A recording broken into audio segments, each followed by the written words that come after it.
Call the meeting to order. Let's begin with the Pledge of Allegiance. I invite you to join us.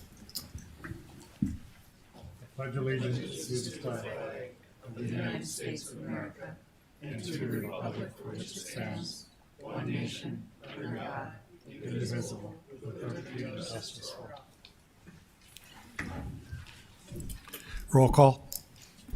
Kolpak. Here. Pepcorn. Here. Preston. Strand. Here. Mahoney. Here. Library. The winter puzzle competition will be January 28th at the main library, where teams have 2 hours to complete a 500-piece puzzle. This event is for adults, teens, and families, and pre-registration is required. The monthly community game nights at Northport Library are the first Monday of each month. Recommended for teens and adults, the event is February 5th at 5 p.m. Residents aged 16 and older are encouraged to take part in the library's year-long reading challenge, which has 12 different prompts for books to read. Any participant who competes at least 10 of the 12 prompts will be entered into a prize drawing at the end of the year. And Tim Dirks reports that they had one of their highest counts this last year as far as people using the library, getting back to pre-COVID numbers, and they're knocking it out of the park. Great. Planning. Fargo middle and high school students are invited to create original artwork that could be featured on the local Mat Bus for 1 year. The theme of the artwork should be environmental stewardship and climate resiliency, and the deadline for submissions is February 2nd. Interested students can attend the informational session to learn more about the guidelines, see a bus in person, and ask questions on January 26th at 4 p.m. at the Metro Transit Garage, 650 23rd Street North. We had some good winners last year, Jan? Mm-hmm. Yes, we did. On January 11th, I participated with other local mayors in an annual State of the Cities event hosted by the Chamber. In conjunction with this event, we released our State of the City video, where we highlighted 6 core values: caring, preparing, collaborating, growing, serving, and honoring. The video celebrates Fargo as a city of limitless opportunity, where young people, families, and seniors can thrive. A community where residents have a true purpose. Tonight, we watched the first half of this video.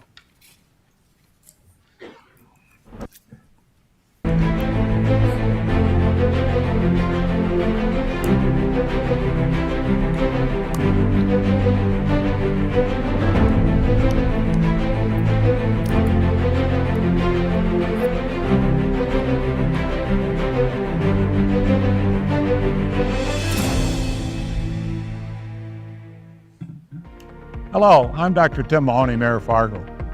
In 2023, Fargo experienced many changes, yet what makes Fargo unique remains a constant. We're a community big enough to offer everything you need, yet small enough to make it your own. The city of Fargo is your Fargo, a place where you can make your mark, a place where you can call home. Your Fargo cares for neighbors, prepares for the future, and collaborates with partners. Your Fargo grows with foresight and serves all residents. Your Fargo honors those who serve and protect our community, completing the daily work of keeping your city operating so you and your family can have peace of mind.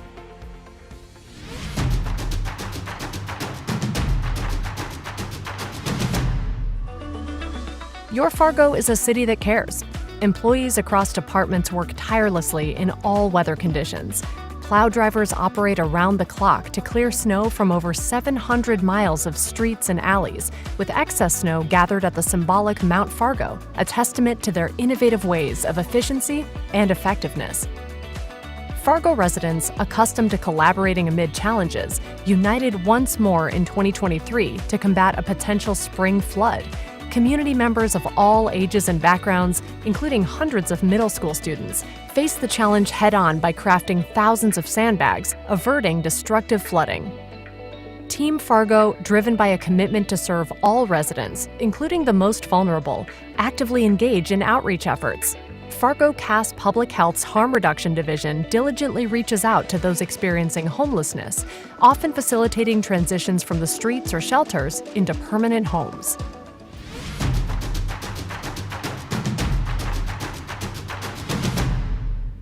Your Fargo continues to prepare for the future.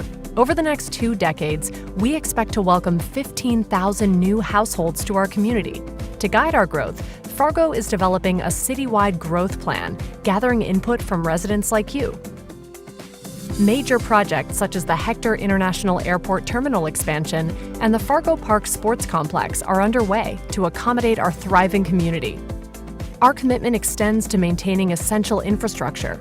The Engineering Department's Capital Improvement Plan covers roads, bridges, and flood mitigation, ensuring that core neighborhoods receive necessary updates. We're also working on sustainability efforts to reduce our carbon footprint and create a more resilient Fargo through the Sustainability and Resiliency Plan. Fargo's leaders, as financial stewards, strive to maintain quality city services within budget constraints. The approved 2024 budget focuses on honoring commitments to public safety, regularly assessing revenues and expenses, and supporting staff through strategic financial management.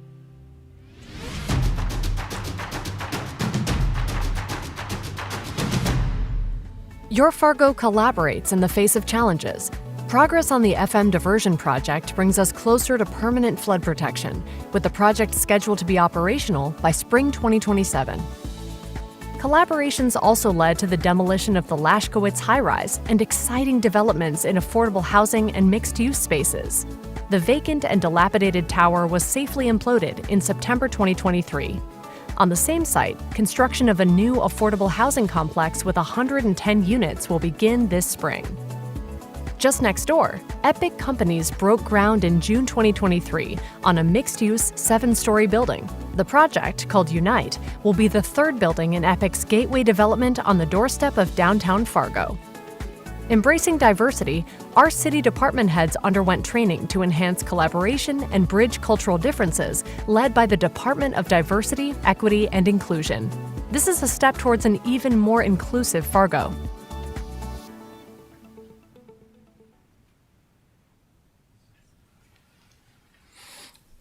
Interesting times. Is there a motion to approve the order of the agenda? I'll second. Moved and seconded. All those in favor say aye. Aye. Motion carried. Is there a motion to approve the minutes of the January 8th, 2024 regular meeting? So moved. Is there a second? Second. All those in favor say aye. Aye. Motion carried. Is there a motion to approve the consent agenda items 1 through 28? So moved. Is there a second? Second. Moved and seconded. Any discussion? Roll call vote, please. Strand. Yes. Pepcorn. Aye. Colpack. Aye. Preston. Aye. Mahoney. Aye. It's time for resident comments. We actually have 8 people speaking tonight, so I would ask you keep to your time limit if you would, please. Faith Dixon, you're the first up.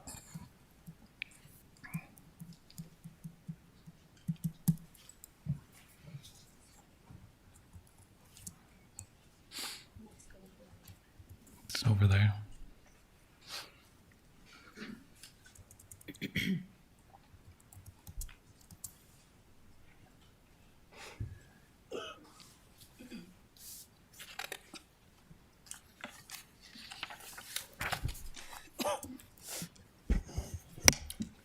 My husband is going to help me with this. Good evening, Commissioners. What I'll be addressing today is very traumatic for me. I wasn't able to talk about this back in May of 2023 because of legal counsel. But the laws governing the conduct of police officers in this community are very clear. They give police officers the right to use reasonable force when dealing with aggressors. But at the same time, they set limits in which such right is applicable. However, some police officers tend to abuse their privilege by assaulting innocent citizens on the pretext of maintaining law and order. On May 4th, 2023, I witnessed a crime, and then immediately I became a victim of police brutality. At the beginning of this meeting, you were given a set of legal documents or legal photos of my injuries. Please take a look at them. I sustained injuries at the hands of Officer Tyler Poole, a Fargo police officer who was identified as one of the officers involved in the shooting of Shane Netterville. As a known local activist addressing discrimination in this community, I have been subjected to police harassment, police brutality, and now the refusal to release Officer Poole's body camera from the May 4th incident. Our taxpayer dollars have been spent on body cameras which were implemented to help with transparency and accountability. Instead, the Fargo Police Department and the city attorney routinely refuses to release body cameras footage without taxing victims outrageous prices, like trying to charge me $89,000. Yes, I said $89,000 for information that is supposed to be public by law. This is egregious and shameful. I am requesting for this commission to really listen to the residents of this community who have complained and experienced police brutality, racial profiling, and harassment from the Fargo Police Department. I want to remind you all that when a police department has no accountability and oversees itself, you will see complaints of excessive use of force, unlawful detention, racial profiling, and false arrests, which are all forms of police misconduct and civil rights violation. This time has come for you all as city leaders to act in the best interest of our community to bring forth change to the Fargo PD. Thank you. Mike Wiles.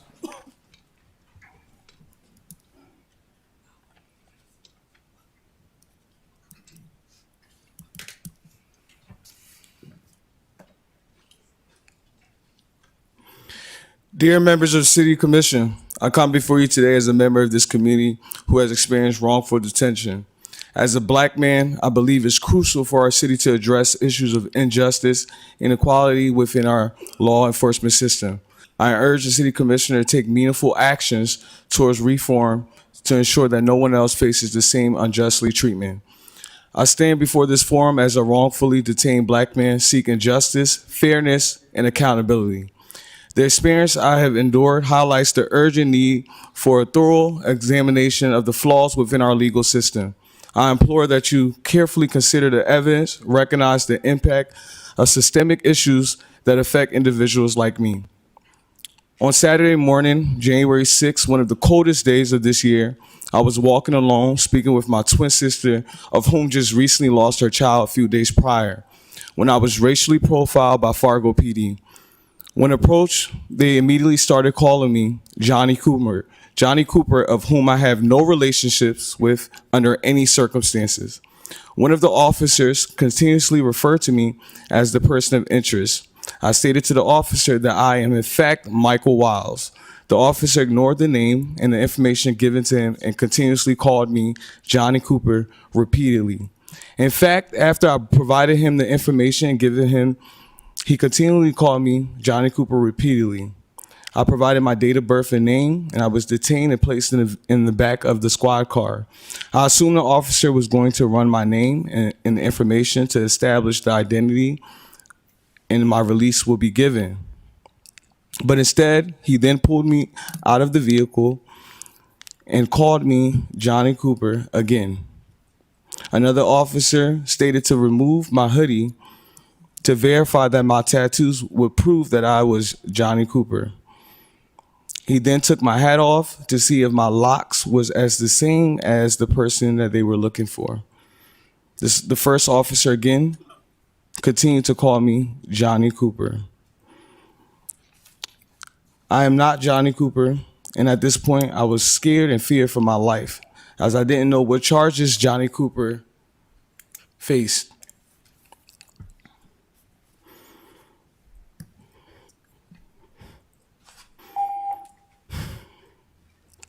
And he has some more time. This is very dramatic for us. Will you allow him a little bit more time? 15 seconds. The next day was the Monday. I went to Fargo Police Department to make an official complaint and was met with another Black man who was forced and referred to as Johnny Cooper again and was subject to racial profiling. Now I'm left with the trauma because of the decision of Fargo PD. I thank God that I was protected from physical harm, and I thank you all for giving me the opportunity to speak on this platform and to be heard. I pray you all the necessary changes to ensure safety for all of us. May this case serve as the opportunity to address and rectify the systemic injustice present in our legal processes. Thank you. Kyle Feldhake.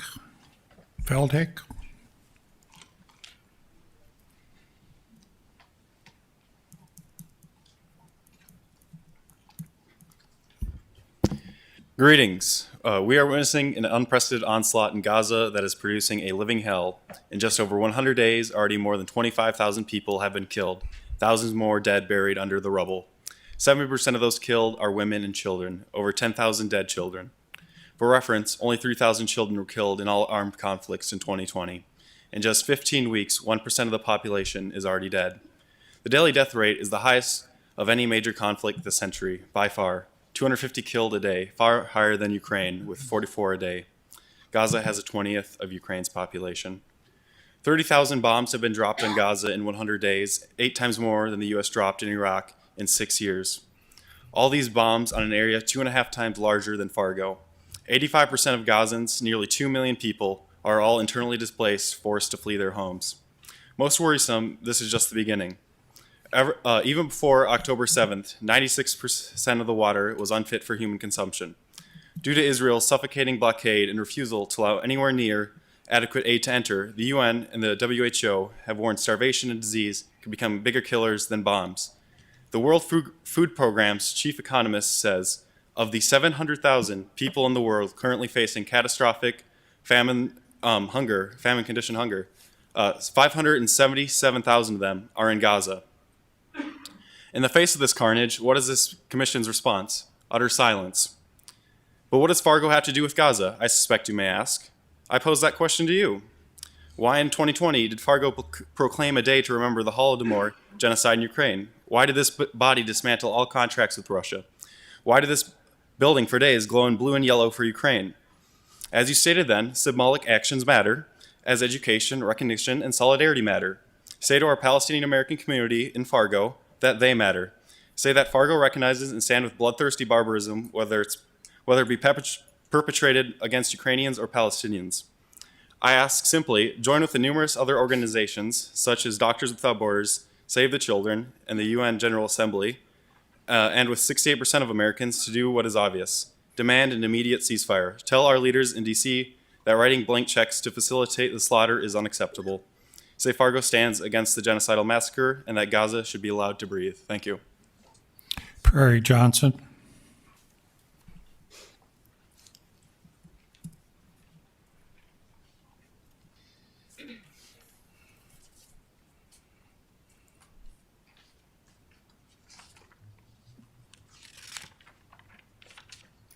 My name is Prairie Johnson. I'm a Fargo resident, born and raised. On December 2nd last year, journalist Enting Al Nasser Children's Hospital witnessed a crime fit for not even the worst nightmares.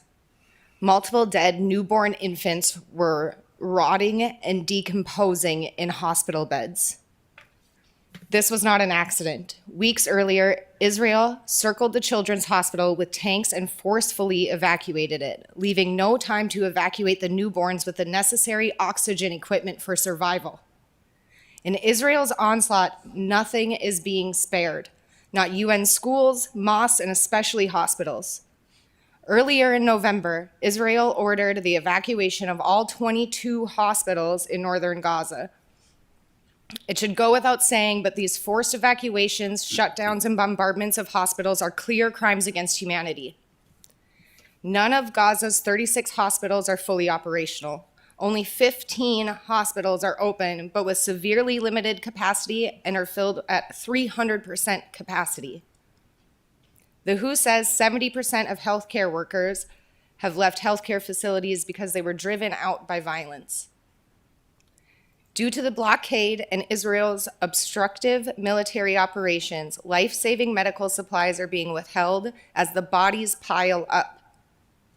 Adequate fuel isn't being allowed in. Hospitals are struggling to even keep the lights on.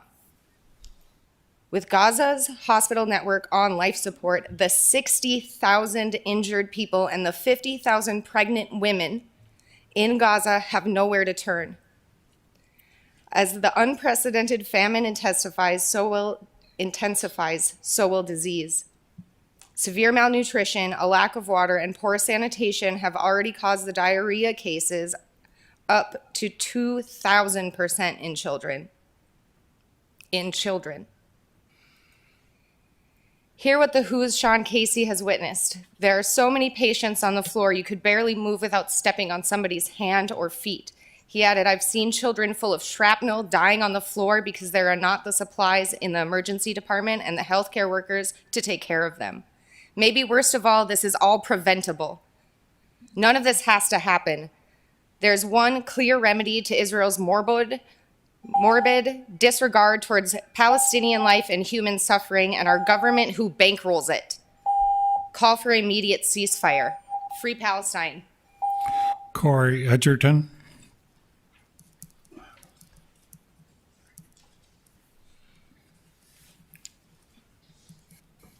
Corey Edgerton. Oh, you're coming. Sorry. Mr. Mayor and members of the commission, my name is Corey Edgerton and I'm speaking today as a concerned Fargo resident about the conditions in the Gaza Strip and the need to support a ceasefire resolution.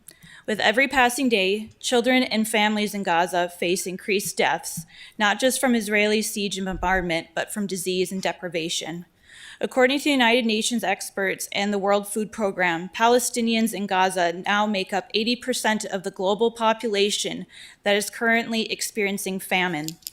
Every single person in Gaza is hungry. A quarter of the population is starving and struggling to find food and drinkable water. Virtually all Palestinians in Gaza are skipping meals every day, with many adults going hungry so the children can eat. Humanitarian action is seriously limited by the closure of all but 2 border crossings in the south and the multi-layered vetting process for aid trucks as Israel controls what goes in and out of Gaza. Once inside, efforts to set up service points for people in need are hindered by bombardments and the shifting battlefronts, which endanger the lives of civilians, the UN and other humanitarian personnel striving to help them. It is important to note that the Rome Statute of the International Criminal Court provides that intentionally starving civilians by depriving them of objects indispensable to their survival, including willfully impending relief supplies, is a war crime. The conflict has also damaged and destroyed essential water and sanitation and health infrastructure and services, and limited capacity to treat severe malnutrition and infectious diseases outbreaks. The World Health Organization states the inhumane living conditions, barely any clean water, clean toilets, and no possibility to keep surroundings clean will enable hepatitis A to spread and highlight how explosively dangerous the environment is for the spread of other diseases. With all this in mind, let us heed the call from UN agencies, Amnesty International, and Human Rights Watch for humanitarian ceasefire to allow for the multi-agency humanitarian operation. I ask that the City of Fargo takes a principled stance in favor of justice and human rights. We have the opportunity to lead the way among cities passing ceasefire resolutions, and now is the time for action. Thank you for your time. Asher Lorenzen.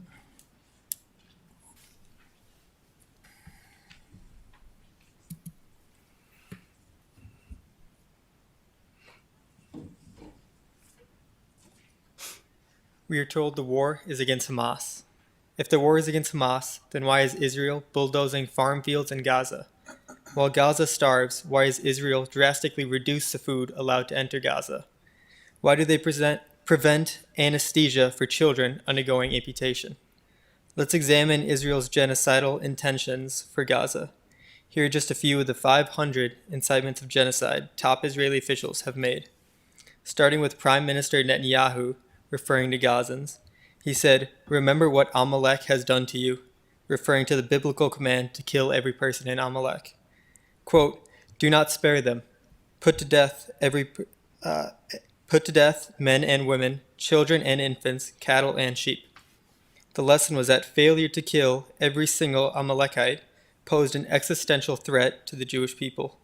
With this commitment, he has also stated, that not even the International Court of Justice will stop him.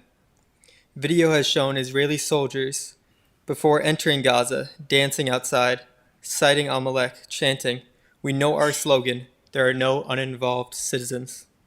Israel's defense minister, who is in charge of the military, says, and I quote, "I have ordered a complete siege on the Gaza Strip. There will be no electricity, no food, no fuel. Everything is closed." Making no distinction between Hamas militants and citizens, he added, "We are fighting human animals, and we are acting accordingly." Talking to troops on the border, he said, "We will eliminate everything." The deputy speaker of Israel's parliament said, "We are too humane. Burn Gaza down, no less." The heritage minister said that Israel must find ways for Gazans that are more painful than death. A member of Israel's parliament has called for, and I quote, "erasing all of Gaza from the face of the earth, and that Gaza should be wiped out."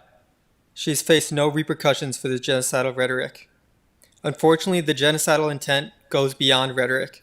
An Israeli government minister drafted official plans encouraging the government to completely remove the whole population of Gaza, pushing them into the Egypt's Sinai desert.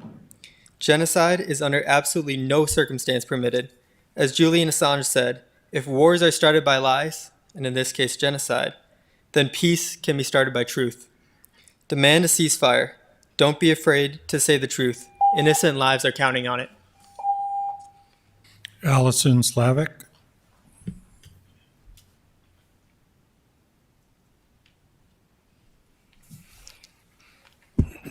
Thank you, Commissioners. As a resident of Fargo, I appreciate the opportunity to address you today, and I also appreciate your full attention. Thank you. So I more specifically would like to discuss the atrocities the children of Palestine have had to endure and succumb to. For the last 107 days, children have been paying the price for a conflict they have zero part in. Of the 25,000 Palestinian lives taken since October 7th, more than 40% of them were minors. That's 10,000 kids gone, 100 children per day. Not to mention over 1,000 more presumed dead under the rubble. Palestinian children are malnourished, sick, and injured, and the scarcely available food falls short of meeting their nutritional needs, not just for growth and development, but for survival. According to UNICEF, the UN Agency for Children, of the 18,000 injured kids, an estimated 1,000 of them have lost one or both of their legs, many of which were amputated without anesthetic and will now require a lifetime of medical care.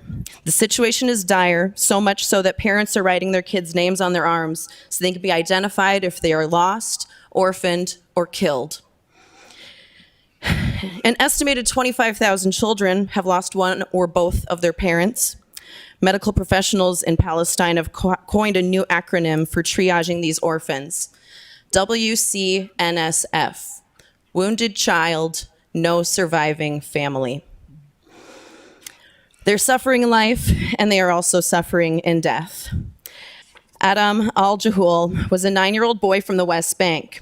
He was outside his house playing with his friends when Israeli forces stormed the city. He was shot, and ambulances were prevented from reaching him. He bled to death on November 29th.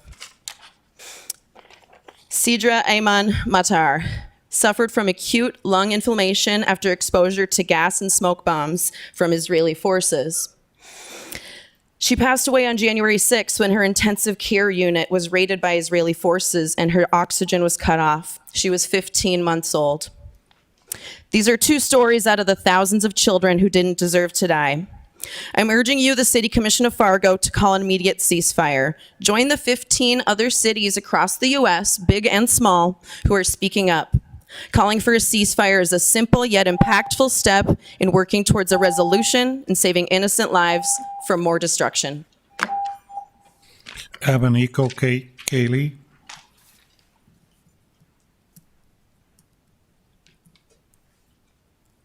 Abanico.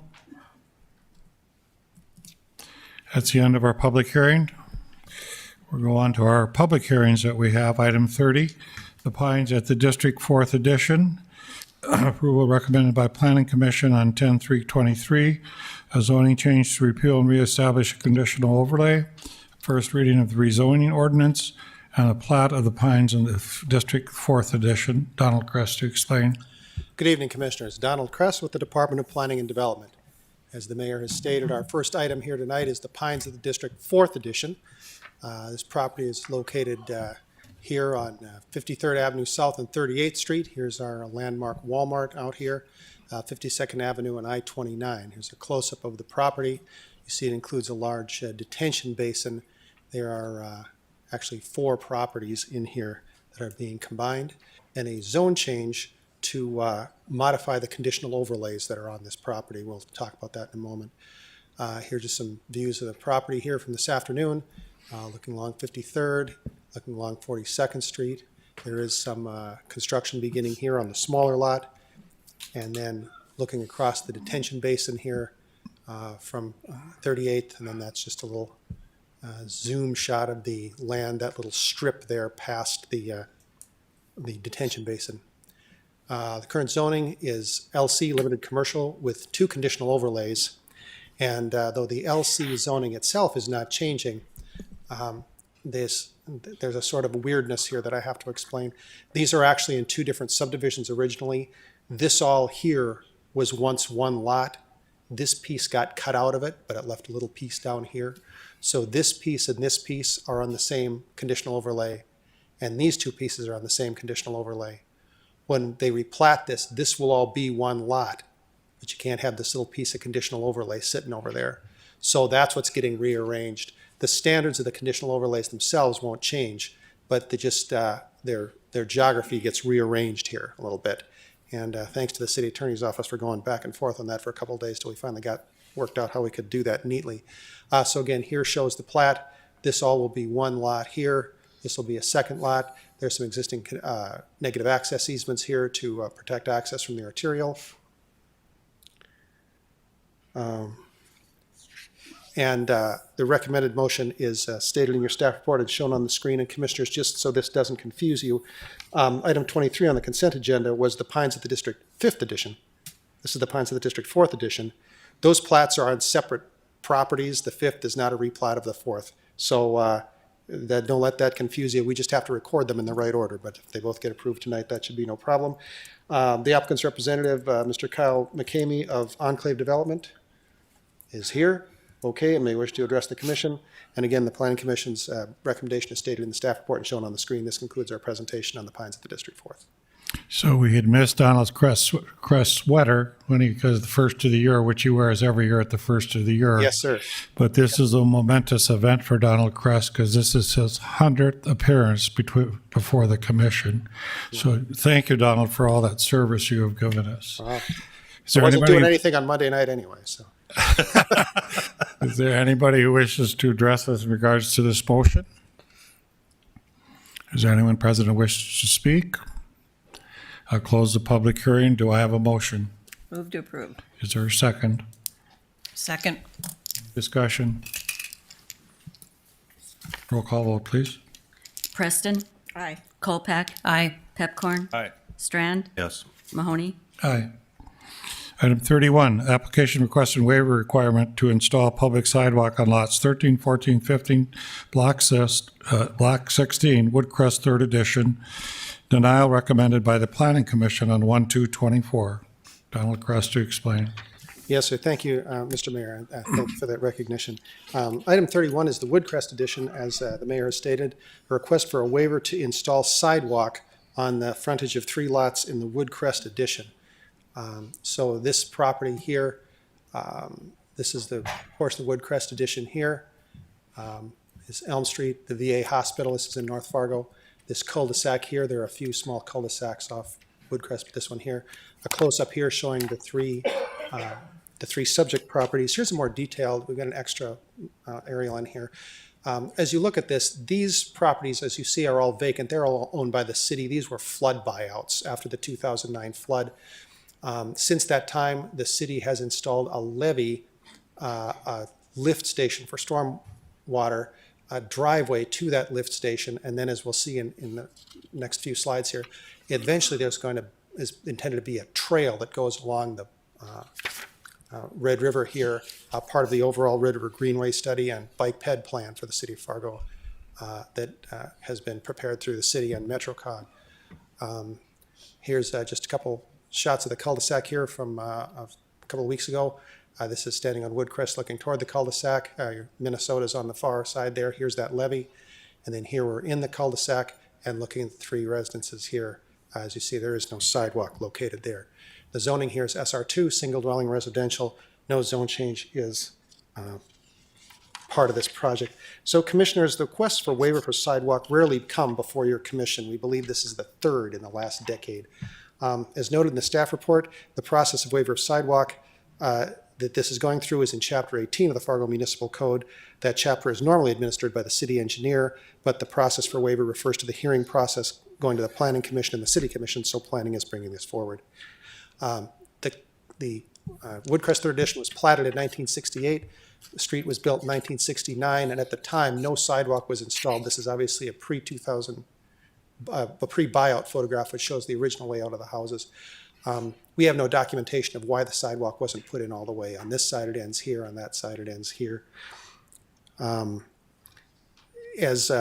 As happens, the city goes through and rebuilds streets periodically. It's the turn of the properties or the streets in the Woodcrest Edition to get rebuilt this summer, and that includes this cul-de-sac. When the city rebuilds, there is no sidewalk installed. It is the city's policy to install the sidewalk. This graphic here, this is in your staff report too, shows the existing sidewalk in the whatever color that is, orange, and then the proposed sidewalk here. Note that the proposed sidewalk does go all around the city-owned properties, so we're putting sidewalk in front of our own properties. Those will be maintained by Public Works and shoveled and maintained in the winter, as all sidewalks in that situation are. As the staff report explains, the applicants became aware of this sidewalk through some discussions they were having related to the construction that's been going on in the last couple of years there, including the removal of the houses. And they've been in conversation with the engineering department and then the planning department. That's how we got before you with this process today. Understand that let me go back here. The sidewalk is installed. It's installed in our right-of-way. It's not on private property. And it is installed as part of the overall street infrastructure, street sidewalks, street lights. It's part of our infrastructure that's installed. As the staff report explains, staff recommends denial of the sidewalk waiver request, and the Planning Commission also confirmed that denial. The Planning Commission has adopted a policy on sidewalks. This is some years ago, but this is still in our Land Development Code. Again, this is in your staff report. But these are the considerations that we have for sidewalks, just as a reference for you there. And also, additionally, the cul-de-sac will be a link to a future trail system that will run along the river. And again, here we see, here's our subject properties here, and the trail connection, which is that driveway over the levee there. Access to the levee will be provided by the driveway and the lift station. As this cul-de-sac is a connection point to the trail, the staff's position is that a full sidewalk should be installed and provide access and connectivity for all users of the trail system. The staff report also summarizes some comments made at the January 2nd, 2024 Planning Commission by the Commissioner, staff, and the applicants. The applicants here tonight are represented by Mr. John Erickson. Are you just doing it tonight? Okay. And Mr. Erickson, one of the three applicants there, and he will wish to address the commission when it is his turn to do so.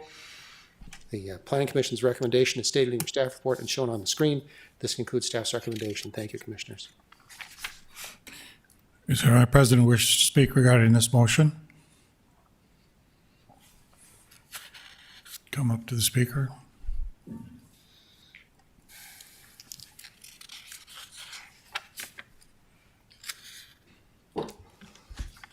City Commissioners, I'm John Erickson. I live at 161 South Woodcrest Drive. Thank you for taking a moment to hear us out.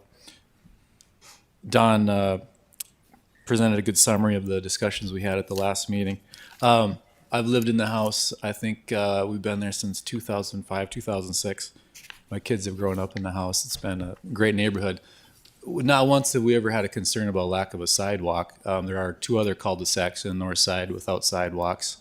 We frequently walk these cul-de-sacs on Halloween where you'll see plenty of kids around walking, and not once have I ever heard of a concern about safety or otherwise. Maybe you yourself have been in some of these neighborhoods. So I just question the use of taxpayer dollars for this sidewalk. We don't want it, as you can see from our request. My neighbors don't want the sidewalk. So a lot of that, of what Don mentioned, was regarding the city's ordinances or plans or principles on sidewalk use. But again, I go back to the fact that there has not been a sidewalk since the house was built, and plenty of other neighborhoods that lack the sidewalk. So I'm not just certain I'm clear on the city's intent for sidewalks and cul-de-sacs. But then I think they've mentioned they brought into this bicycle path as part of the discussion. But it is a bicycle path, and I don't think people will be riding their bicycles on sidewalks. So if you were to get to the bicycle path, you'd get there with a bicycle on the street or another means. So any questions from the city commissioners for me regarding the request for a waiver? No questions. It's usually not a dialogue. You get to say your side, what you want. Okay. God represents the city on our side. so. Wonderful. Well, that's it. I think that pretty much summarizes it for the most part. So thank you very much. You're welcome. Anybody else wish to speak in regards to this motion? Donald, can you put the motion up, please? Yes, sir. Close public hearing. Do I have a motion? Could I have some questions first, Mayor? Yes, you may. Certainly. Donald, Yes, sir. couple thoughts. What's the cost and who pays it? The cost of which parts? This sidewalk installation, and who will pay it? Can I defer to my colleague, the city engineer, on that one? Tom can come up. Tom Knockbuss will know that answer. Get the expert advice here. So this project has been bid, so we do have actual price. I believe the price was $5,400 to install across the three parcels here. And the costs are capped, as we've talked about before, so it ends up being a cost by the city of Fargo. And on this project, we'll use either prairie dog funds or sales tax funds to pay for that sidewalk. And if I might continue, where are the other two cul-de-sacs that don't have sidewalks, and are they being treated similarly, or will they be, or? They will be in the future. So in instances like this where sidewalk does not exist, they get installed one of two ways. When we come in with a reconstruction project, if they do not exist, because ordinance states that they shall exist, we install them as part of the project. That's one way. Another way is by complaint. If we were to get a complaint by a resident that the sidewalk didn't exist, we would reach out to that property owner. They'd have an opportunity to install the sidewalk on their own. If they chose not to, then we would add it as part of our citywide sidewalk project. Mr. Chairman? I'm just trying to see if John's done. I'm fine for the moment. Thanks, Mayor. Mr. Preston. So, Donald, I see on this documentation, there's only 3 properties included in this waiver. And when I was looking, it looked like there were probably 6 properties that are still on those lots. Is that correct? Well, Or I'll make a 5? statement here, and perhaps Mr. Erickson can help me out here. So these are the 3 properties that are applicants here, and Mr. Erickson's the middle one. These 2 properties are also on this cul-de-sac, but did not sign the petition for waiver. Okay. We have never talked, I have never talked to them. And then the rest of these buyouts, ma'am, are city-owned properties. Sounds good. Do you have a motion, please? Mr. Chairman, I'll move to approve, so it would be a recommendation of the denial. Is there a second? Second. Any further discussion? Just to the owner, this is a new ordinance. We have to get sidewalks throughout the community, and it's been a goal of the city to do that, get it more walkable and get people out doing different things, which we find a walkable city is a city people desire to be in. So we're reflecting the ordinance in which we worked on for a long time. Roll call vote, please. Preston? Aye. Strand? Yes. Pepcorn? No. Colpack? Aye. Mahoney? Aye. Item 32, application for ownership change of Class FA alcoholic beverage license of Herd and Horn Sports Bar Grill, doing business as Herd and Horns, to be located at 1414 12th Avenue North, Suite F. Steve Bragg to explain. Good evening, Mayor and Commissioners. So what's going on here is one of the ownership group added his spouse to the ownership group. And so they had to go through the application process to add that person. They were a greater than 5% owner. The rest of the ownership group did not change. The operation of the business is not changing. They have always met their 50-50 requirement of an FA and have always had their server training in compliance.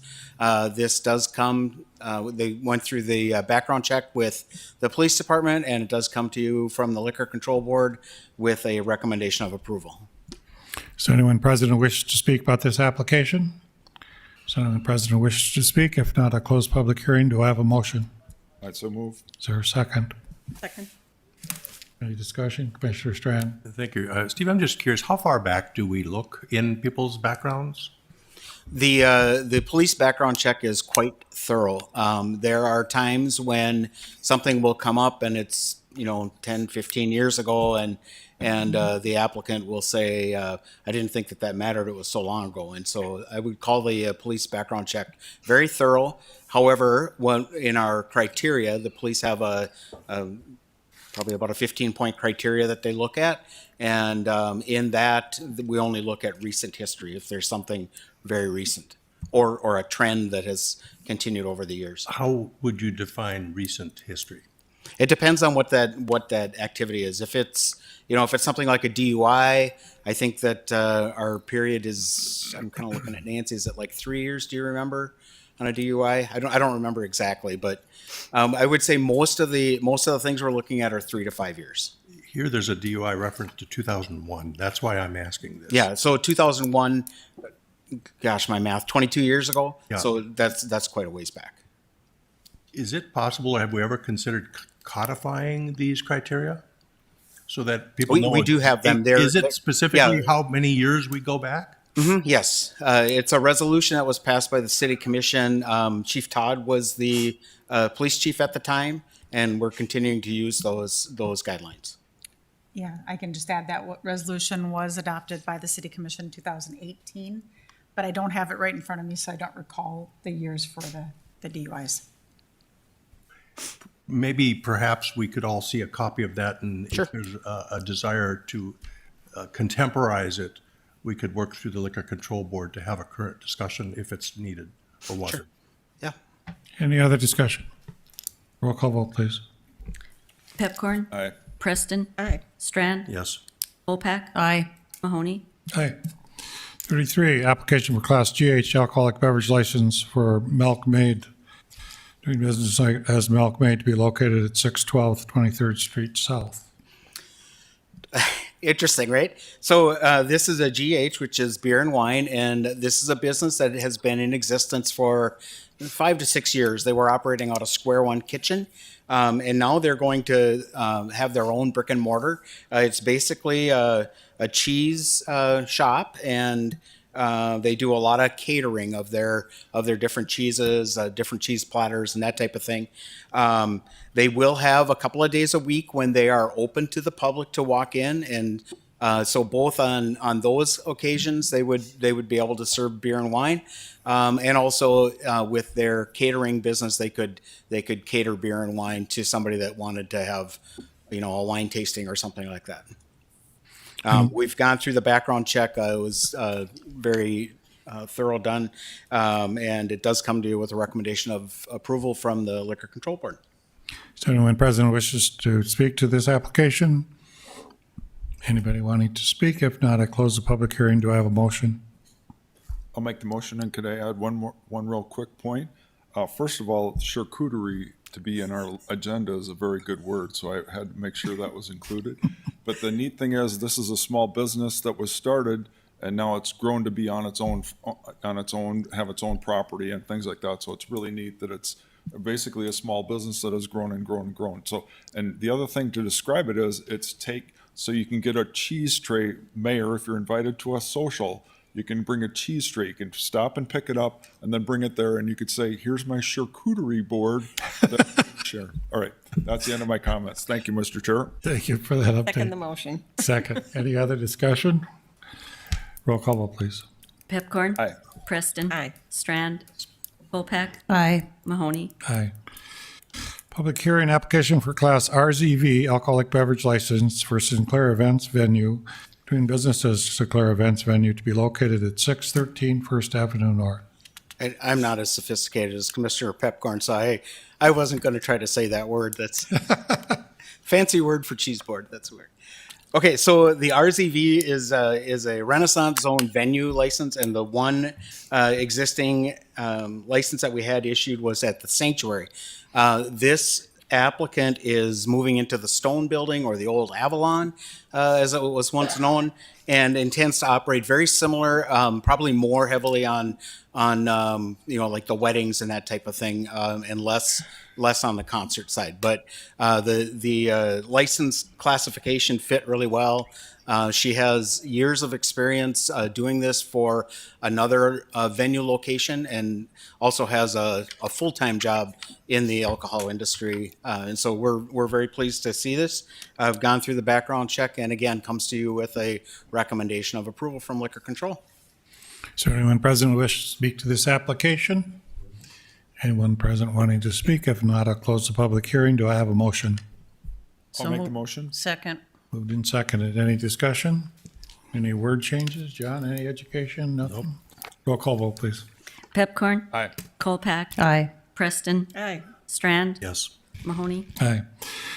Application by John Deere Electronic Solutions, a division of John Deere and Company, for property tax exemption at 4101 19th Avenue North, in which the applicant will use primary for manufacturing and programming of receivers, displays, controllers, modems, and inverters, and continued from 12/11 and 1/8 regular meetings. Jim Gilmore to explain.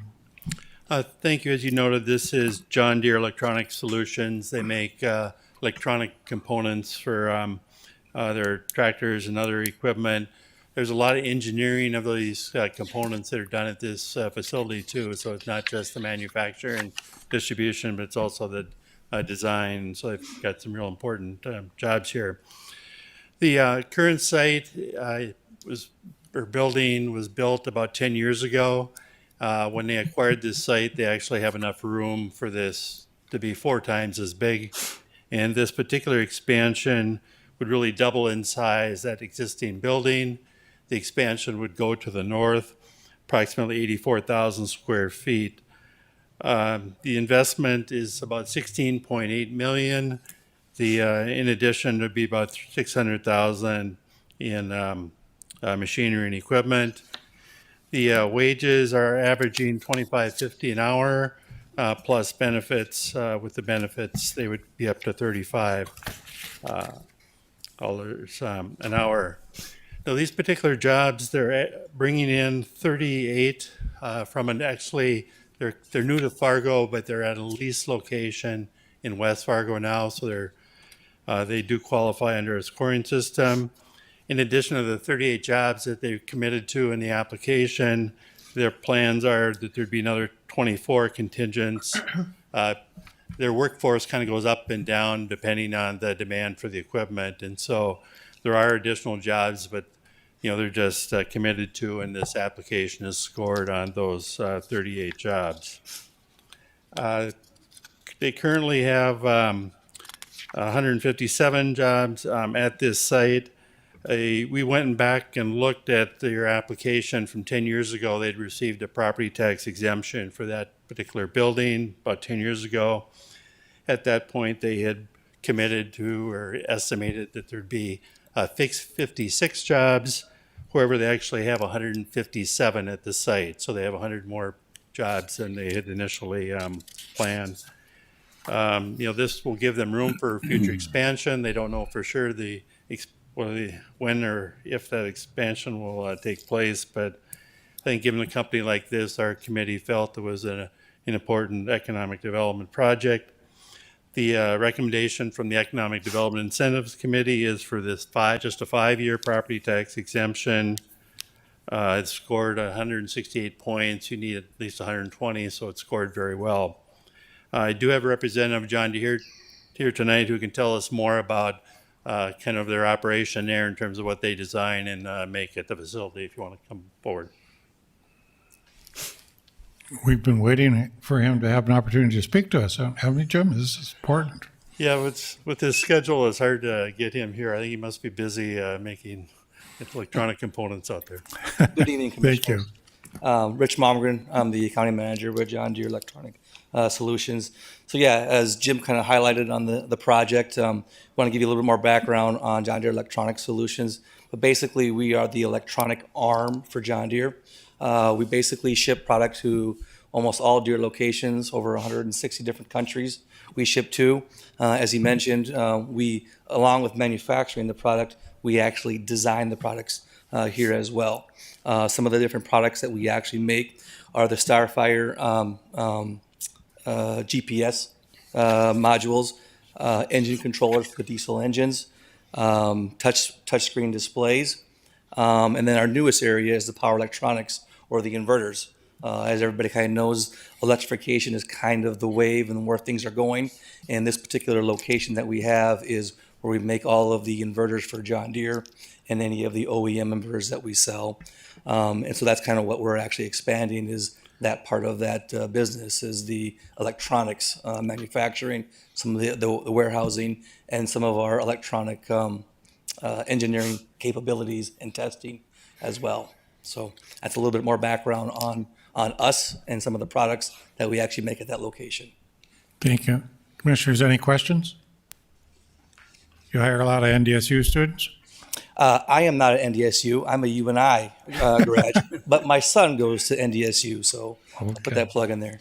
Thanks. Do I have a motion? So moved. Is there a second? Second. Any further discussion? Roll call vote, please. Kolpak. Aye. Preston. Aye. Pepcorn. Aye. Strand. Yes. Mahoney. Aye. Thank you very much. Glad you finally came up above. Item 36, report from Nicholas Baruth on public survey. Commissioner, let Preston to explain. Yeah, if I could just take a couple of seconds as Dr. Baroth is coming to the podium. We've had some conversations, both internally as well as with previous task forces, on the issue of governance, the governance structure. And we've privileged, actually, to have a college, a university in our community with lots of expertise. And when the article in the forum came up with the research that had been done by Dr. Baruth, both Commissioner Strand and myself thought it would be good for a more in-depth kind of presentation. So that is why we have invited him, and I'll let you take it from there. Okay. Open this way. Okay. Well, first of all, thank you, commissioners, for having me today. It's an honor. I always like to talk in public about governance and such, and so this is a really great platform. Again, I'm Dr. Nick Baroth, and I'm a professor of political science at NDSU. My area of research is state and local politics. I've lived in Fargo since 2004, found it a great place to live, and well, a fascinating thing to study as well, for lots of reasons that I could go in some other time. I've been particularly interested in local governance and have done a number of articles and studies having to do with Fargo and the region. Recently, I was able to get the resources to put together a study, a survey, mail survey of about city commissions and city councils. And I have a quick PowerPoint that I can present. Gives you some basic information, and then any sort of questions you might have, I do my best to answer, I guess, if that's okay. So I believe this is it, so I'll jump straight in. Again, my PowerPoints are pretty simple, so I'll just sort of go through them fairly quickly. My work was done as the person who oversees the Upper Midwest Center on Public Policy at NDSU. We've been there doing the center work for a while, and so we recently released the results of a mail survey of Fargo voters. And sort of the big picture sort of results we came up with is that the finding is that in terms of our people who responded, most voters were content with city services, a little less satisfied with the Fargo City Commission, and I'll get into that in a little bit. Also, the other big finding is that the local voters are receptive to the idea of changing the current system of government from an at-large representation under the commission system to a city council format, where officials represent specific districts within the city. And I'm getting that from their responses as well as their comments, because we gave them extra space at the end for comments, and they frequently would say, well, it's getting about time, we're a growing city and such. I'll jump in a little bit to the specifics of the study. First of all, it was done in conjunction with the Center for Social Research at NDSU, and they're a center that does a lot of sort of work for the state government, for NDSU as well, in terms of surveys and contacting people for information and such. And they were very helpful and great to work with. The center and myself, we utilized the central voter files maintained by the North Dakota Secretary of State to get a listing of 10,554 Fargo households that participated in the June 14th, 2022 City Commission elections. And as part of that, we removed duplicate addresses so that only one address would get a survey at a time.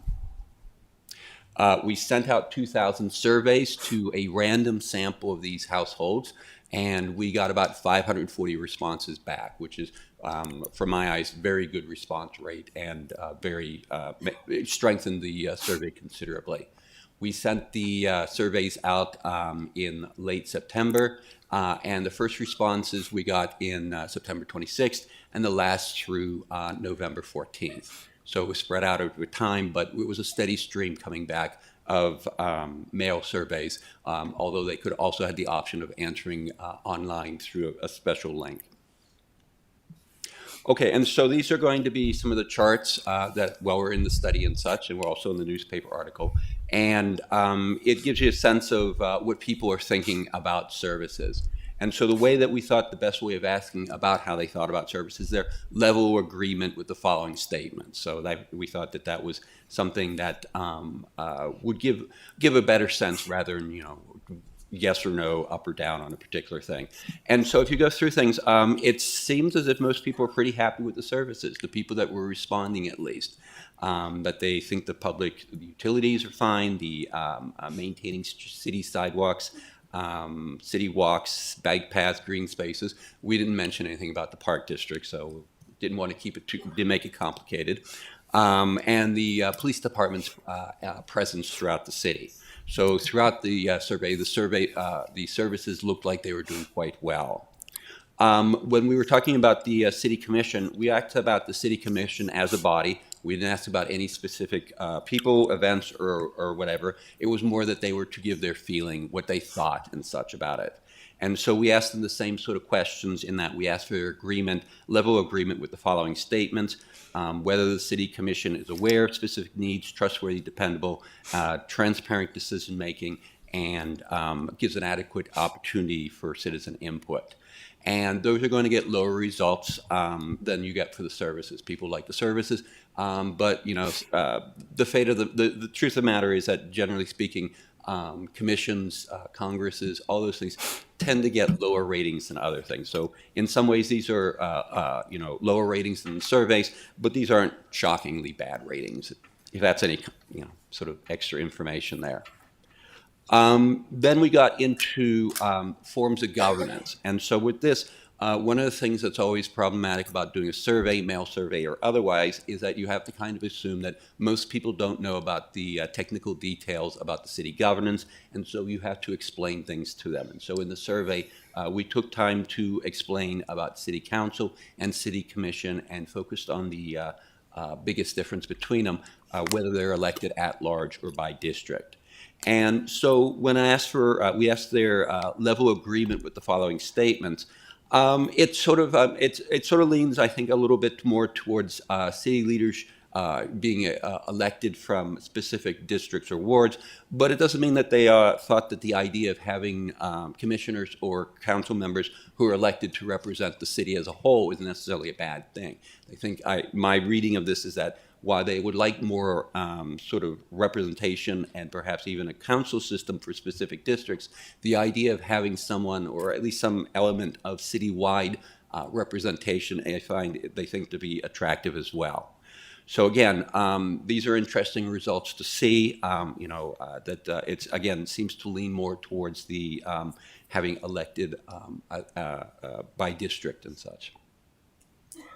And then we asked the big question, all right, how your feelings are for this and that, how much you agree on these things and such. And then we just sort of asked them outright, do you support changing the current system of at-large representation to a city council form of government where individuals represent specific districts or wards with excuse me, within the district. And we gave them a range of options to respond there, ranging from definitely not support to definitely support, and of course you have the completely undecideds there.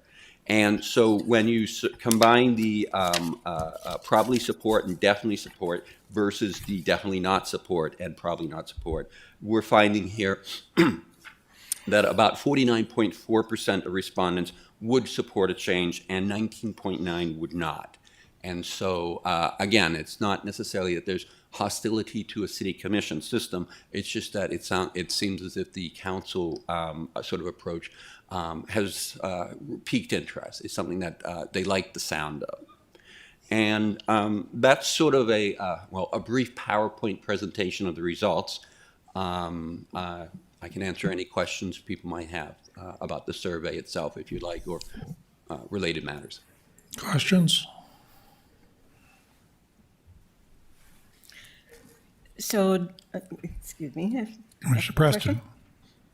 So, one of the things that I'm interested in here is looking at trending over time, and specifically in regards to the response to the quality of, or the perception of the quality of city services.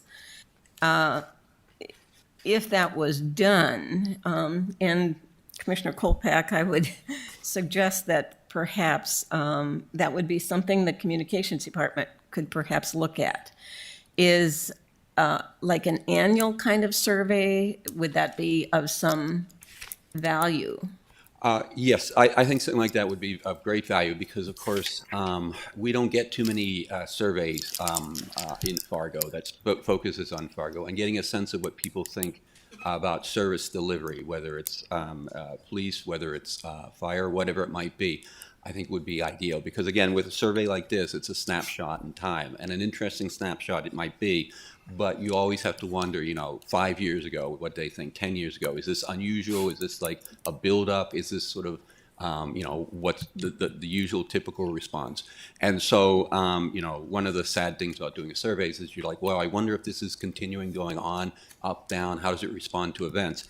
And at least we don't have that option when we're doing it from this side. It was like we had the resources to do this one survey. So anything that I think would keep in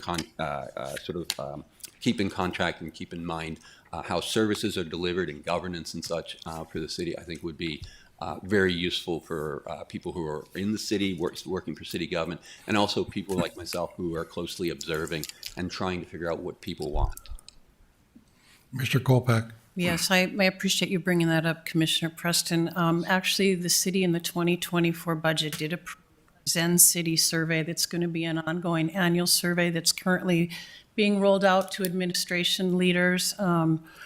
And it's going to compare like-sized cities to other cities around the country, and then with the ability to add additional local questions that we'll be sharing with all of the commission on what those opportunities will look like. It's methodology sound and demographically representative as far as the distribution. So I'm very excited that we'll be having that kind of benchmarking. That'll be an ongoing snapshot of feelings about city services and issues that are important to the citizens of Fargo. Just curious, have you looked into Sioux Falls and their governance model? I'm sorry? Sioux Falls, South Dakota. Boy, I remember doing a lot of research trying to find equivalents to... Well, the only issue is they went to wards, and they're having particular problems with wards right now. So a city that size is having some difficulties with it. I think what I learned from this is people oftentimes need to be able to feel in contact with their commissioners and be able to reach out and talk to them. The way in which you'll pose the question, it's almost a question of, do you think you might get better representation? The reality is all the commissioners are easily accessible with emails and or telephone or meet in person. So the only thing I would see in this, in a sense, is that we need to communicate better to the people how to reach out to my commissioners. Because the reality is every one of them has a different personality. You may have somebody quoted in your ward you didn't like, but you might have some other commissioner you like. So the reality is you get pretty good difference in different commissioners to approach. And I would say that either we're not getting the message out that they can approach commissioners and get to them, because every one of them, every time we get into neighborhood study, is very concerned about that neighborhood. So just curious. Thank you. Any other questions, Commissioner Strand? Doctor, is it Barath? Is that how? It's Barath, yeah. Barath, thank you for this information, for sharing with us and coming in with a kind of a rather unbiased, just simply sharing your academic results. It's important in my mind that wherever, if ever, I put my fingerprints on this topic, it isn't about what I want. Or what I think the people want. It's about what the people want. And I'm looking forward to learning more. What do the people want? And this gives us some insight from your perspective of some sense of where some of the wants are of the people. Are you going to be doing any further studies or analyses?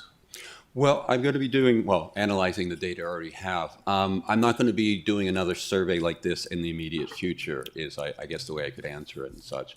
But I am really very interested in the subject matter because, like I said, Fargo's unique in lots of ways. And one of the ways is that we're pretty much the largest city with this sort of commission right now. Portland, Oregon no longer has a commission system. They used to be the largest, and so we've moved into that space. And that's fine, but it's something to think about. Is that a good approach for the future? And that's what I've gotten from the survey responses is that, I mean, there wasn't hostility against the commission or the approach, but it's just, is that what we should be doing as we grow and move into the future? And if I might continue, Mayor, just briefly, some information I would be looking for. However, maybe we can get guidance how to glean this from our public, our constituents and citizens. But I'd like to know more about a strong mayor versus weak mayor, models of mayoral structures. You know, whether they're a separate legislative body or whatever. There's just so many variations of that. I need some solid ground to be on to understand better what the implications of types of mayoral roles are and authorities. I'd also be curious to know if we were to expand the city commission, what number would be appropriate, and whether they're at large or at ward or mixed at large or wards or districts. And then, of course, how do you create districts? You know, but I'm really eager to learn more. And I'm not sure how the community can help us embark on this journey to get a better academic understanding of our options rather than just personal bents and biases of some of us sitting electeds. Well, I'll have to say that there are so many different options across the country in terms of how people approach this, because this is a very important subject matter for city governance, for political science, for all sorts of approaches. And so it's like just hearing the list of different approaches, strong mayor, weak mayor, and such. It's like, it makes me think of my class. Is all I'm saying. It's like these are such complicated topics in some ways that there's so many different approaches that people take with it. And so I think the thing to start off with is just the idea that, well, we're thinking of something new. What should be the approach? What city maybe model on? What sort of governance we're looking for and such? And so these are big questions. And boy, sit down and figure those things out. What's the best approach? And I don't think any city's come up with it yet. But I think that growing cities and expanding cities are much more likely to reconsider what they've done in the past.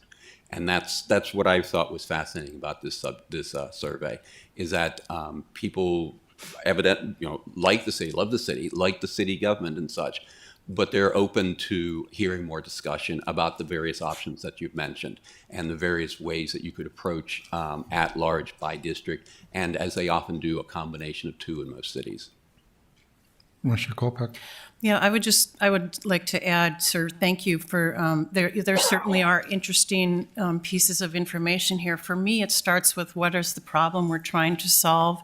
by exploring different kinds of government or models right now when we have a litany of priorities we're trying to address and prioritize and understand strategically as a city, a budgeting process that we are going to be looking at differently moving forward for sustainability, a number of major initiatives underway that are all going to take time and resources of staff. And we have allocated budgets already in place for those items, and we'll be looking certainly to 2024-25 planning as well.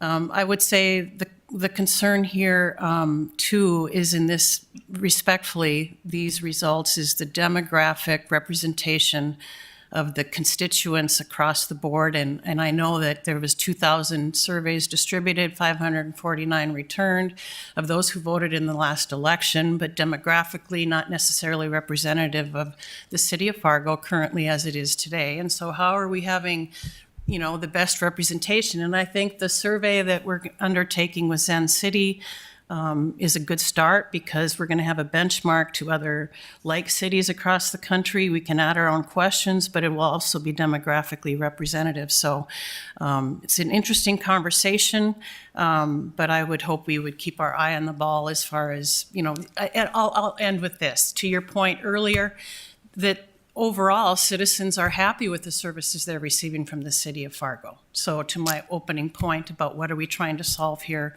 and right now with competing priorities, I would just caution us. Commissioner Preston. In all due respect, Commissioner Kolpak, we're not asking for anything to be done beyond this is for information only. So just thank you to clarify that. And also, this was initiated and done by a center in our local university. So it's information that we should be aware of and perhaps digest a little bit more. Secondly, if I could just clarify, at least the conversations I've been having with Sioux Falls is not that they have trouble with the ward system necessarily, and by all means, we might be talking to two different people with two different perceptions, but they have a mayor-council form of government, which then there is a chief of staff that gets appointed by a new mayor, and there is not a regular, ongoing, consistent professional manager. So with that, the mayor has been inundated and overwhelmed at certain points with the amount of work that individual has been accountable for. So that's my understanding of what's going on in Sioux Falls. They've had the ward system for quite a while. We have a neighboring city right across the street that's had a ward system for decades or probably longer. And it seems to be working pretty well there. Now, back to the problem that might be existent here. If you could go back to the slide with that one. No, back one further, sorry. The one where the needs of my neighborhood are being addressed and that we are aware of specific needs of our neighborhoods. I would say in regards to even the turnout with the election for city commission, it's been terribly low, way too low. And that lack of engagement may be reflective in this lack of communication with the city commissioners.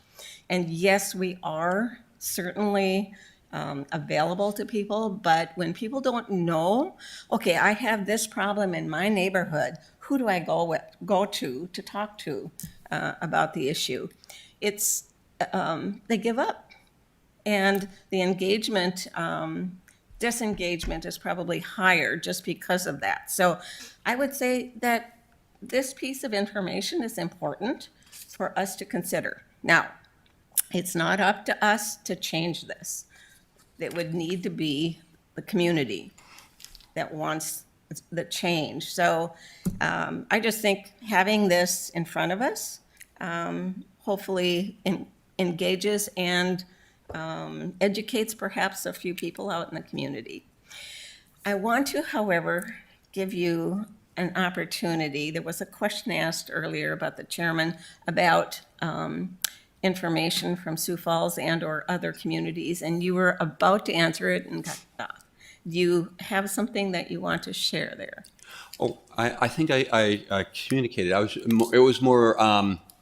It's more that Fargo was the largest city with this form of government. City commission form is what I wanted. Is what I was referring to, I believe.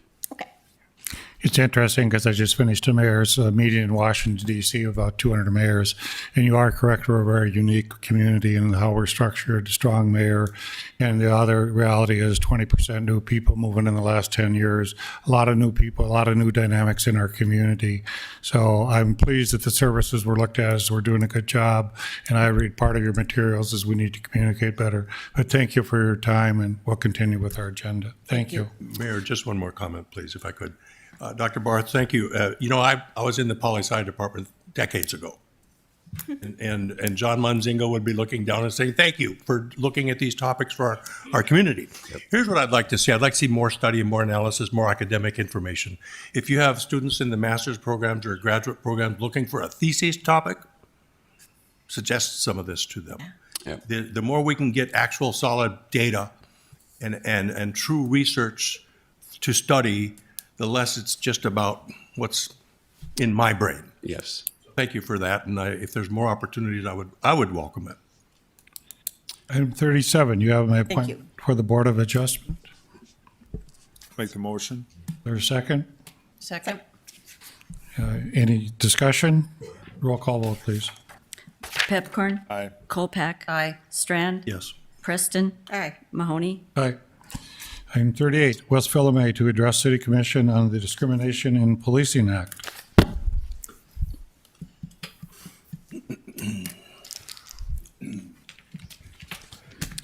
Thank you, City Commissioners, for allowing me the space and time to speak without the chains of time. My name is Wes Philomay, he, him, his pronouns. I'd like to start by saying long live George Floyd and Anue Magic, and justice for Shane Netterville. On this historic evening, I will be presenting my first individual piece of legislation which aims to protect the vulnerable people within our community from bias-based policing, known as the DIP Act or the Discrimination in Policing Act. To date, the Fargo Police Department has continually violated its policy 401.6, which states, each year, the Field Services Division commander shall review the efforts of the department to prevent racial or biased profiling and submit an overview in this annual report, including public concerns and complaints to the Chief of Police. This annual report should not contain any identifying information regarding any specific complaint, citizen, or officer.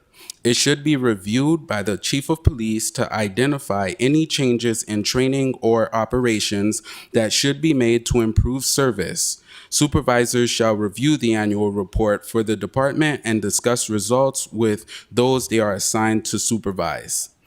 Policy 401.7 states that training on fair and objective policing and review of its policies should be conducted as directed by the training unit. As it stands, there is no publicly presented records reflecting adherence to the aforementioned policies. As such, I, Wes Philomay, would like to request a motion that would require the City Commission to direct our city attorney to draft a measure that would codify through our city government the requirement of the Fargo Police Department to adhere to its policies 401.6 and 401.7, which were enacted to combat bias-based policing. It has been 4 years since we all sat back and watched the ruthless murder of George Floyd.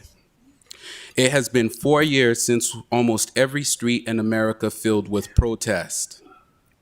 It has been 4 years since we began engaging the leaders of this city on police reform, equity, and the inclusion of Black voices within our government and community. What do we have to show for it? We have an ineffective DEI office that has done one poorly put together city commission presentation that held zero tangible results. We have an oversight committee that is tied so closely to the police department that it is almost impossible for them to hold the department accountable. Mayor, you were part of the process of putting the board together just as we were. During the process, we requested that the DEI have a 50% involvement in the board's operation, to spend time teaching them about bias in policing, to balance out the time they would spend with the chief and the police department. I was shocked and appalled to learn that months later, Dr. Terry had spent little to no time with them and had little to no involvement with the board since. Does he even attend the meetings? During the last 4 years, I've come to the commission and shared that a former deputy chief had publicly admitted to not only policing in a racist manner, but also shared that it was common amongst the department and nothing was done.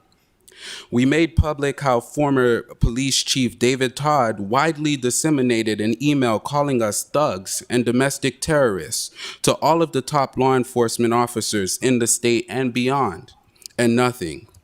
I've come in and shared verifiable information showing that a former school resource officer was allegedly preying on the young girls he was meant to protect, and nothing was done. I've shared with you how... Let's keep to your motion. I am. No, you're not. You're getting off track. Keep to your motion. If you're trying to conduct this like a commission effort, you bring your motion to us, and let's keep our discussion on that, because that's what we can fix. The data, what I'm speaking on has to do exactly with the motion at hand. I've shared with you how a current Fargo police officer was fired by the Cass County Sheriff's Office for engaging in the racist harassment of a fellow black officer and was denied employment by other agencies, and nothing. Just 2 weeks ago, I came in and shared how the police department could possibly be in possession of a weapon of war worth hundreds of thousands of dollars that has the potential of spying on every citizen within this community, and guess what? Nothing. Mayor, as the police liaison and the top leader of our community, you admitted that you didn't know they were or weren't in possession of the aforementioned device. How is that possible? This speaks directly towards the lack of oversight and impunity that the department has been able to operate with for decades within our community. The Stanford Policing Project found that in a data set of nearly 100 million traffic stops across the United States, black drivers were about 20% more likely to be stopped than white drivers relative to their share of the residential population. The study also found that once stopped, black drivers were searched 1.5 to 2 times as often as white drivers, while they were less likely to be carrying drugs, guns, or other illegal contraband compared to their white peers. The study also analyzed the disparity in stop rates before and after sunset. They found that black drivers made up a smaller share of those stopped at night when it's more difficult to discern the race of a driver, which suggests that racial bias may influence stop decisions. For example, in Texas, about 25% of drivers stopped right before sunset were black, compared to about 20% just after dusk. The analysis found the same basic pattern across all stops in aggregate. Overall, the data showed about a 5 to 10% drop in share of drivers stopped at night who are black. A 2020 poll reported that black people were nearly 12 times more likely than white people to report that their most recent police contact involved misconduct, such as using racial slurs or other exhibiting bias. This is the reality that we live in. The city of Fargo has a police department that consists of 202 employees, according to their data. 191 of them are white, which accounts for 94.5% of the police department. Only 6 of them are black, which accounts for only 3% of the police department. A police department that lacks diversity on a level of that nature not only must have guidelines in place to combat bias-based policing, it must have the proper oversight in place and to ensure that the policies are adhered to. Less than 2 weeks ago, the Fargo Police Department was out looking for someone by the name of Johnny Cooper. During their search, they wrongfully detained at least 2 black men. One of them was allegedly taken away and dropped off in a parking lot after it was determined that he was not the person they were looking for. It was a day in which the temperature was less than 15 degrees. He claims he had to walk almost an hour and a half in the freezing cold with pajama pants and a sweater on to get home. No phone and no ride. Who else in our community would be treated in such an inhumane way? When we submitted a request for the body camera footage from both incidents, one which was spoken of tonight, the Fargo Police Department wanted to charge us over $600. They claimed that it would take over 25 hours of editing to release the footage. What kind of transparency is this? Why should the victim pay to see footage of him being treated less than human? I'm asking for you all to transparently make the footage available to the public for free within the next 7 days. Many of you would love to believe that you are leaders who actually listen. But we have been here speaking for 4 years, and yet we still feel like we are not being heard. For years, I have been telling you all about the Fargo Police Department violating its policies meant to combat bias-based policing. When the Oversight Committee held a public town hall almost 2 years ago, I brought it to your attention. Mayor, you were there, and so was the chief. I went to our DEI this summer to look into it, and he texted me back the next day stating he spoke to the mayor and that the PD would present information in July. 7 months later, nothing. John, when you started to advocate for more police in July, I pulled you aside as you exited the chambers, and I told you about the violation of the bias-based policing policies as well. Nothing. Mayor, you have a son who by all accounts is considered black.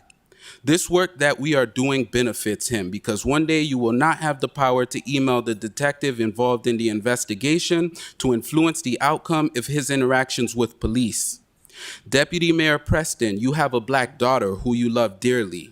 Have you ever cared to ask her about her experiences with the Fargo Police Department while living here, or even her general experience with police in the past?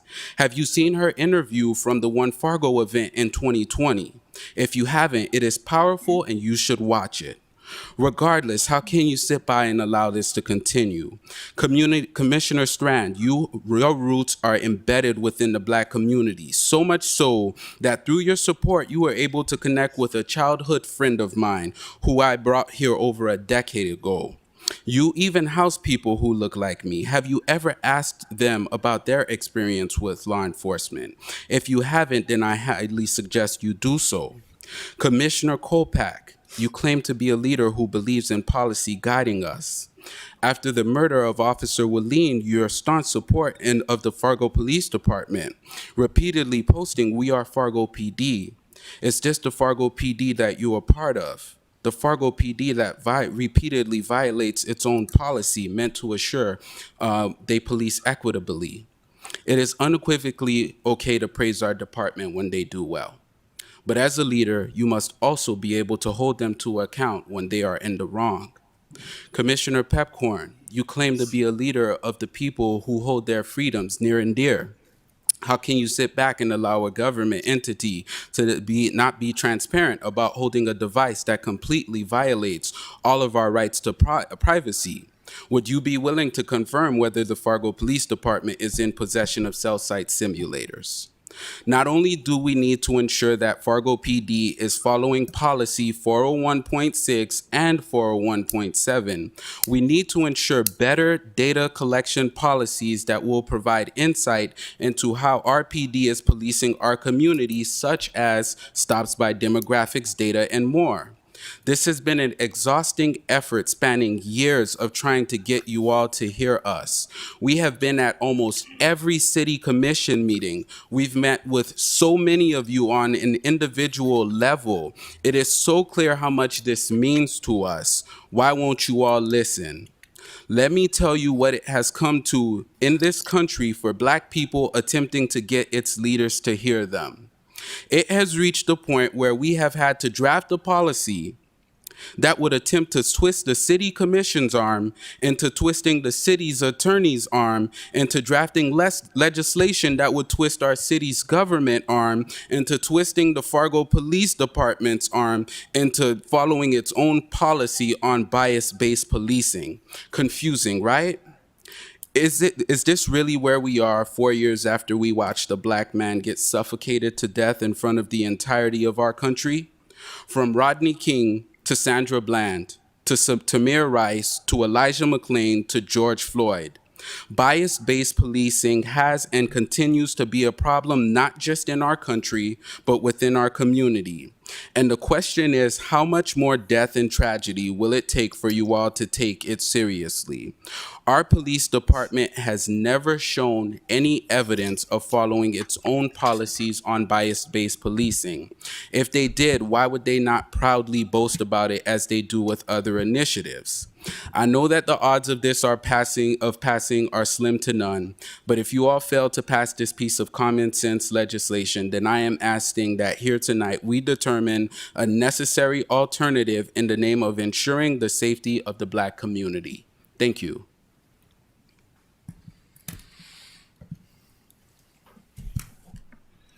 Chief, do you want to explain just a little bit about this bill and/or our policy, please?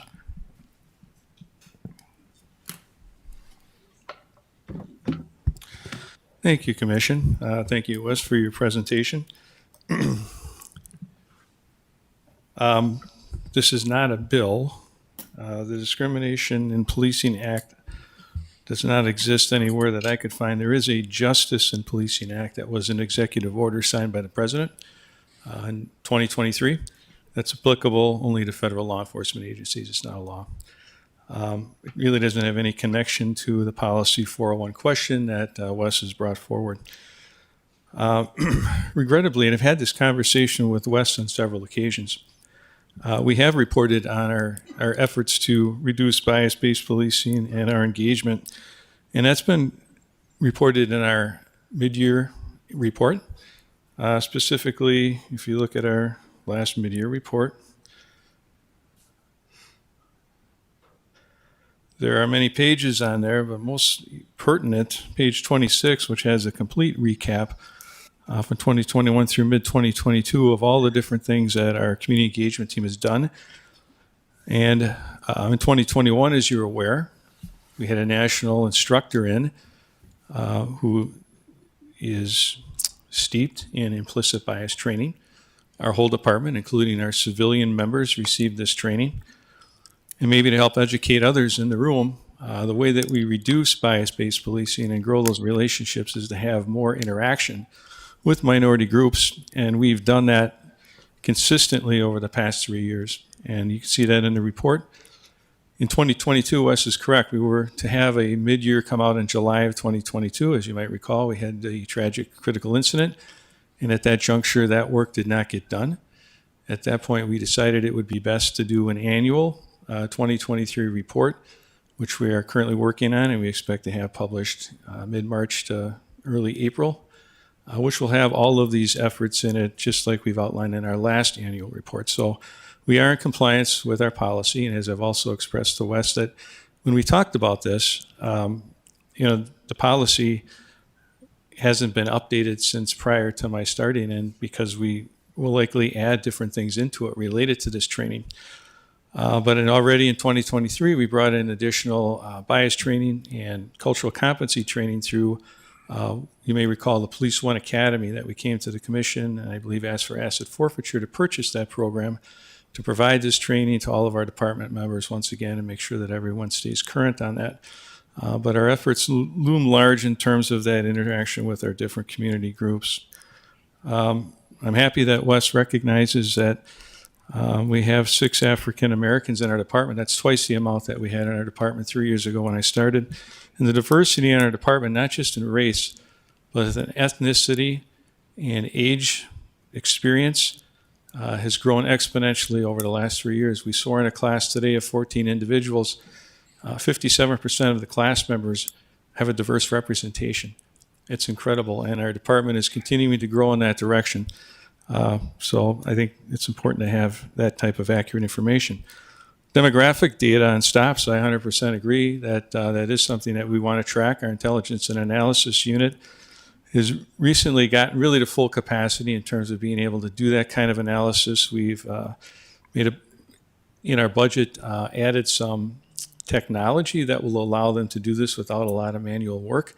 What they've done thus far until recently is a lot of manual extraction to come up with simple things, even like crime information. So we're taking a much deeper dive, not only on crime, but we'll be able to track demographic data on stops and things of that nature. We do think that is important to report to the community. The implementation of our police advisory board, we've done a number of presentations to them on various aspects of the department, as well as both of the last years, a complete overview of our professional accountability unit and personnel complaints, and they are free at any time to ask about anything in more depth. I listened to the presentation earlier, and I'm unaware of Mr. Wiles' complaint that may have come in. I don't know about it, but certainly I'll already follow up on that and see where we're at if there's been a complaint made with the department. Certainly we can't do anything about it if complaints aren't filed. And so I'll follow up and see where we're at on that. Let's see. I think those are the relevant pieces in my response. I'm happy to Any answer any questions. questions or discussion? Commissioner Preston? So, Mr. Philome's right. I do have an African-American daughter, and granted, it's been a few years. She has not lived in Fargo for the last 12 years or so, but she did get stopped very frequently during her high school career, and much more frequently than her friends. So this whole issue of traffic stops, and I remember having this conversation with you early on when you first started in your position, and you had indicated that you weren't collecting racial, ethnic information on traffic stops. So at what point are we saying that that will be available? Well, it's going to be a future project for the IAU, and I believe you're correct. I think we may have to make some changes to the way that the citation info is entered, but I believe we can pull racial data. And so now that we've got we need the technology and better systems to allow us to do that.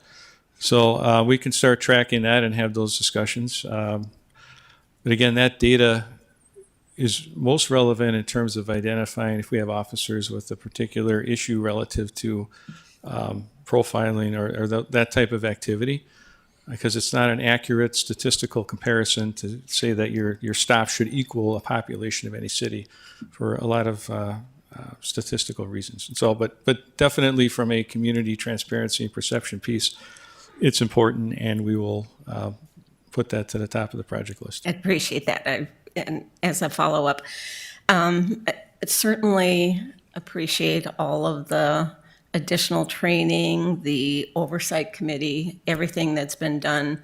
All of that has been really good.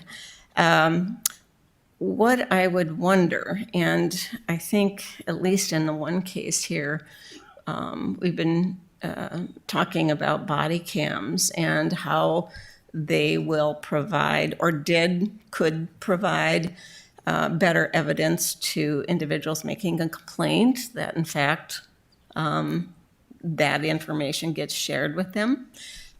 Is there a reason that that was not done in this case?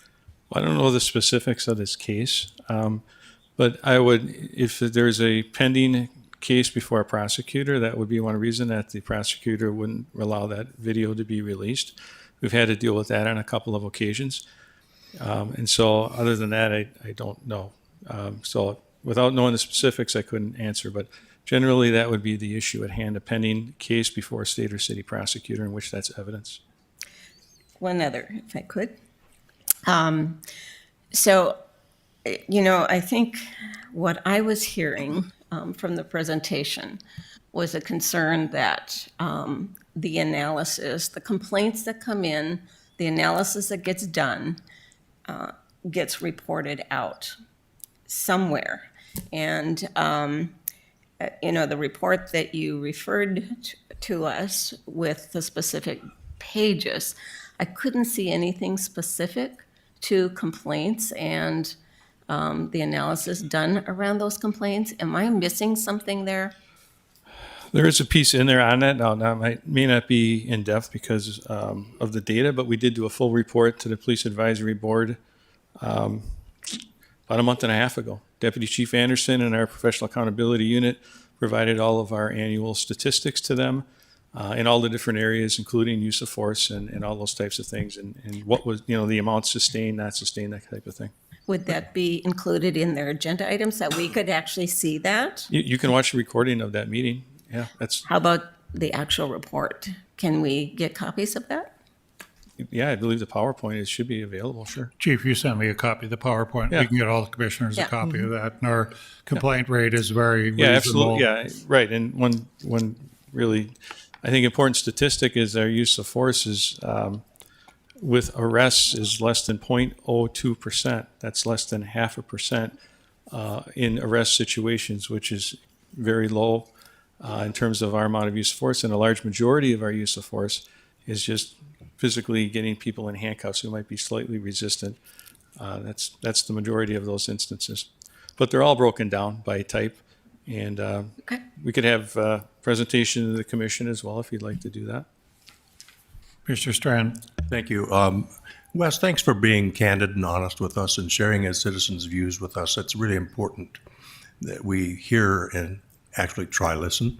And Chief, thanks for your leadership that you've brought to the department in the last few years. It's not instant to have change, but the main thing is we're aiming in the right direction. Right. I do want to ask, though, about this technology Wes has referred to.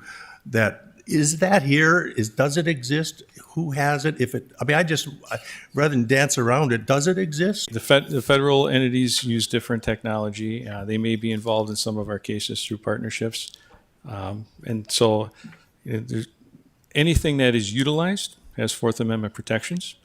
Much of that requires search warrant and judicial review. So there is in no instance anything that would be utilized without those appropriate measures.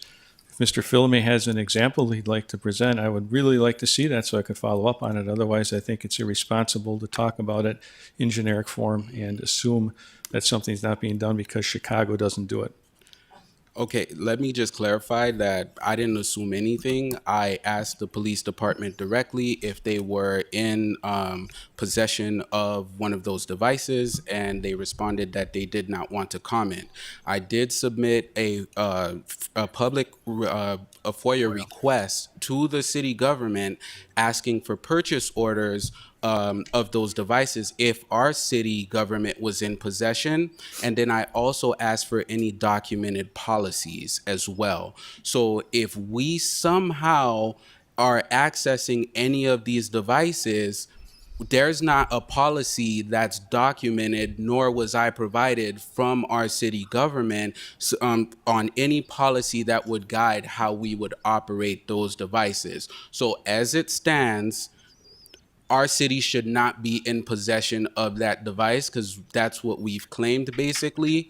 And if we are, then there is no policy stating that a warrant is required or any policy that would actually guide the use of said device, or maybe our government violated FOIA law. It's either one of those two. So, Are you done, John? Okay.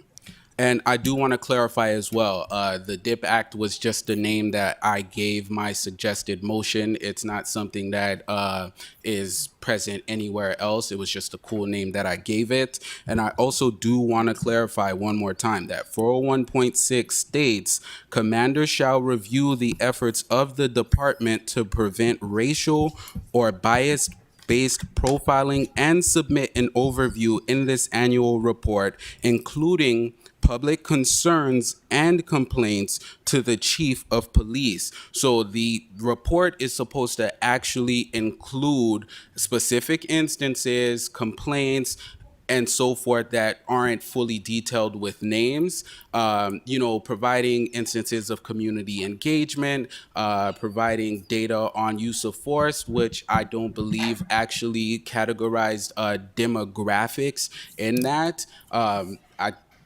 To me, that report, and I looked through the annual reports, it does not meet the exact criteria of 401.6, in my opinion.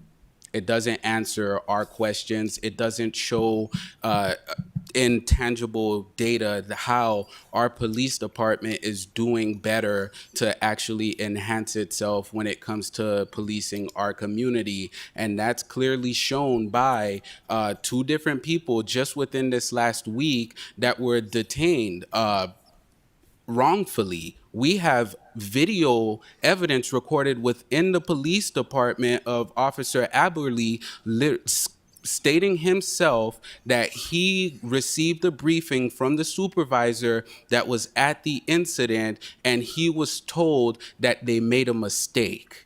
And there is footage, and Fargo PD is saying it's going to take 25 hours and us paying over $625 in order for us to be able to access the footage. The victim requested the footage himself, and they told him he had to pay over $500 in order for him to be able to access the body camera footage. I believe that if we all saw the body camera footage, we would all be pretty appalled. And so whatever the police department is currently doing, I don't believe that it's truly addressing the real issues at hand as far as how people of color are being policed in this community. And regardless, I don't care if you guys pass this or not. I just hope that I can really get to you guys that we are speaking to you all, and that for 4 years we've been coming here, and it seems like after the death of Officer Willeen, and it's also polarized and politicized when we say that, hey, we feel like we're not being policed properly, that if you all actually do something, then it seems like you all are attacking Fargo police. I don't feel like that's the case. If one of your departments were not operating within code, it would take nothing for you all to have those conversations and put guidelines and safety in place to ensure that the department was Wes, back on track. You've had enough time.